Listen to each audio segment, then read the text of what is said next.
Hey Raiders, welcome back to the channel. This video is going to be on how to get past Sintranos, S9 and S7. S9 is the Sand Devil, so I'm going to go over that one first, and then S7 is kind of a difficult restriction.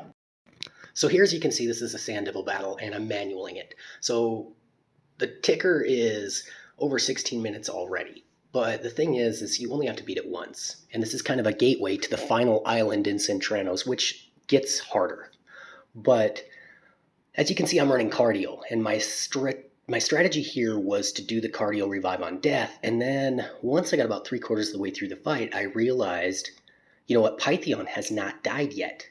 Pythion, at the level that I have him, the gear level I have him, he could basically just survive the kill strike and always revive them back. And so the main damager is Mordecai, and then the secondary damager, who doesn't really do a lot of damage, is Venomage.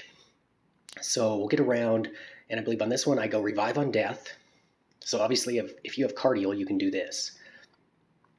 It does kind of rely on having the 3 healers. So Ugo, Cardio, and Pythion all heal while the Sand Devil's asleep to get the destroyed max HP back up to 100.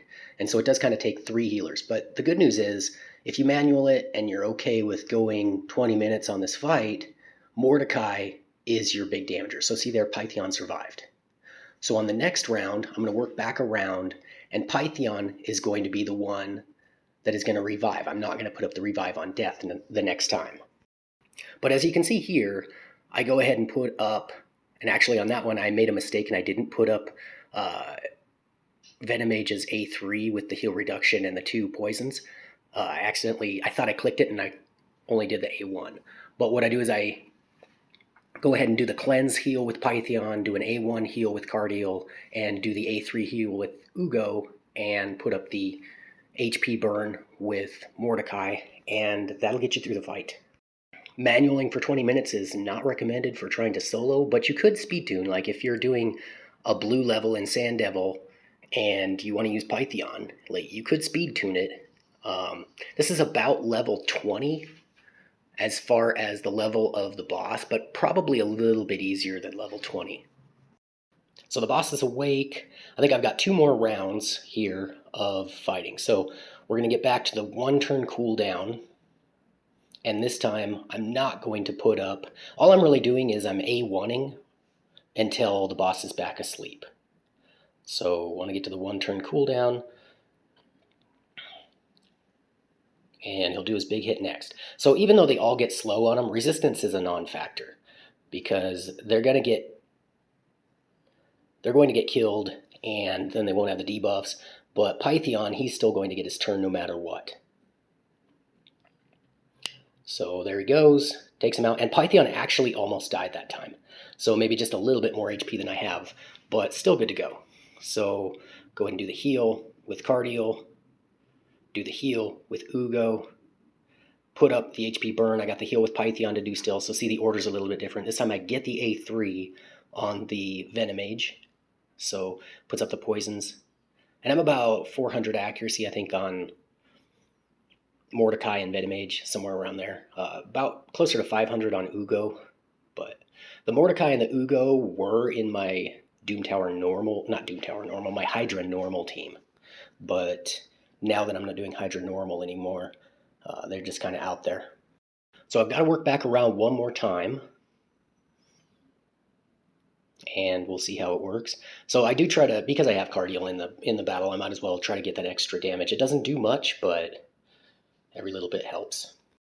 If you don't have Cardio, a double Ugo would work just fine for getting the 3rd healer. And I do recommend the 3rd healer because it is the 3rd that finally gets the destroyed max HP up to full.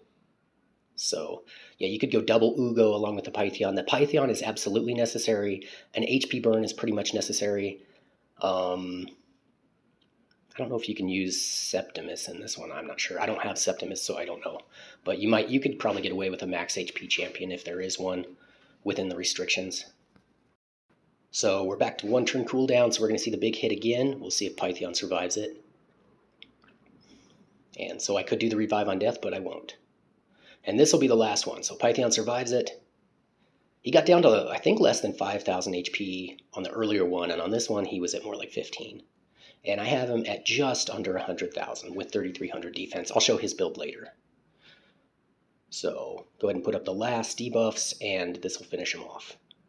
Takes over, and he's gone. So as you can see, Mordecai, the big damager, that got it done. And you can do it with either the Revive on Death strategy. So if you have any Revive on Death champion, the speed is slow enough. A 4-turn champion is just fine. Or you can use Pythion. A lot of people have Pythion because he was a fusion. So in addition to Pythion, you want the Damager, which Mordecai's really good at. You need 2 additional healers to restore all the destroyed HP. So I went Ugo and Cardio, but you could go double Ugo pretty easily.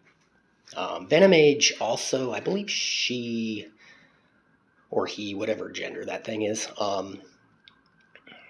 mitigates a little bit of the damage done too. So let's show the Pythion build. Pythion, as you can see, 3,300 defense, about 250 speed. He's in bolster set, which it's kind of irrelevant here. And he's 98,000 HP. So shoot for 100,000 HP, 3,300 defense is pretty obtainable. And the speed at 250, somewhere around there. It's not too stat intensive, but you want to make sure you have the HP so he doesn't get killed. So that's Pythion, and I thought it was interesting because I started this fight, Pythion was just kind of a fill-in, and then I realized he was actually the anchor, because Cardio was my anchor, and then I just switched it to Pythion. So next I'm going to go ahead and show, who am I looking for here? The Mordecai.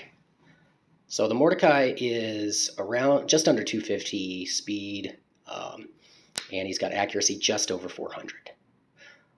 So that's good enough to land the HP burn. He probably doesn't need 400 accuracy. So next I'll show the Ugo, and I'm a bit lazy to take them out of the vault, so you'll just have to look at the stats on the side, like here. But I'm looking for Ugo, and there he is, or she is. So Ugo is about 285 speed, so she's pretty fast, but she doesn't need to be. She could be a lot slower than that. Not using her for the block buffs and the defense down. And she's about 467 accuracy, so she's fine. But the big thing was Pythion there. So next we're going to look at S7, which is actually pretty hard with the champions available. I ran Thylesia in the second Doom Priest spot earlier, and then I realized, and I beat it, but I realized really all you need is Geomancer, and then people to keep Geomancer alive. I'll show the stats in a little bit, but basically, you're going to win this battle, and it's going to take a while, by just putting the HP burn on somebody. You want to start with Venus, because if Venus debuffs you, then you're dead, at least with this group. And then you just work around. You don't want to hit Cupidus more than you need to. Everybody's going to basically kill Venus, kill whoever has the HP burn on. So it'll only take a few hits from the damagers in this team to get Venus killed. So let's talk about the team makeup here. I've got double Doom Priest. Basically for the sustained healing, I've got the Rector Drath for the healing and the mitigation with the Perfect Veil on, and the Revive. The Revive's great. I would say Rector Drath is completely necessary. If you've got 2 Rector Draths, that's great. I don't remember why I built 2 Doom Priests a while back. So the first wave is actually the hardest as far as damage goes. You see a couple are dead, and then I try to slow down the damage a little bit and get back around and bring them back. Because it does have 4 damagers that you have to face, and then, of course, the debuffer. So didn't get back around to revive the last one, but I'll get it revived. So that took me 4 minutes to get through wave 1. Wave 2, I try to go after Yakarl first, because he can do that unresistible freeze, and that'll be pretty annoying. The Elder Skarg is kind of annoying with his fear as well as the Valkyrie. So Valkyrie I kind of picked second.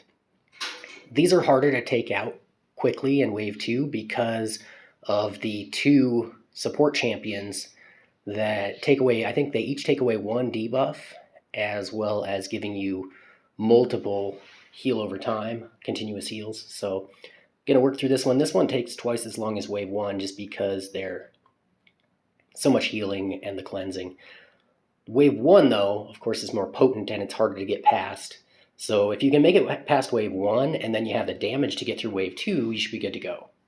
The good thing about Geomancer, though, is that he does steal buffs. So he can put up the HP burn with his A3, and then on his next turn, he can steal all the buffs off. So that kind of helps keep them from getting a turn for one and then healing up number 2. So got this down to Elder Skarg about 8 minutes into wave 2, and then we'll get into wave 3. So still working on Elder Skarg, he's gone. So this wave, I want to kill Molly first, then I want to kill Goffred. Trunda has a ton of damage, so she's going to go last, because she's basically going to be the one killing her team here. The freeze is kind of annoying, but the double Doom Priest really works against that freeze, because they're not putting up a lot of other debuffs. Trunda will put up some stuns occasionally, and Goffred could put up stuns. So working them down, want to get the... So I got the first Tormund single killed. Now I want to work on getting him killed the second time so he's gone, then work through the other Tormund the second time, and then golden. So you can see the time is really ticking up here. I think I was 8 or 9 minutes on wave 2, 4 minutes on wave 1, and I'm going on, 4 or 5 minutes on wave 3 now. But wave 3 goes a lot quicker than wave 2. And it's neither wave 2 nor wave 3 are going to kill you as easily as wave 1. So Sepulchre was just in there for buffs. So looking at the Rector's Wrath, got her at about 200 speed, 2400 defense, and about just under 70,000 HP with 500 resistance. So she's pretty strong. Not strong for arena strong, but she's pretty strong for support here. Next is Geomancer. And Geomancer is tuned for my Nightmare Hydra team, so he's 240 speed. He's got 400 accuracy, 400 resistance, decent hit points, decent defense. So he gets the job done. He resists, and he puts up what he needs to. So that's a very hard floor just because of the restrictions. Geomancer gets the job done with plenty of support, though. So hope you enjoyed the video, and take care.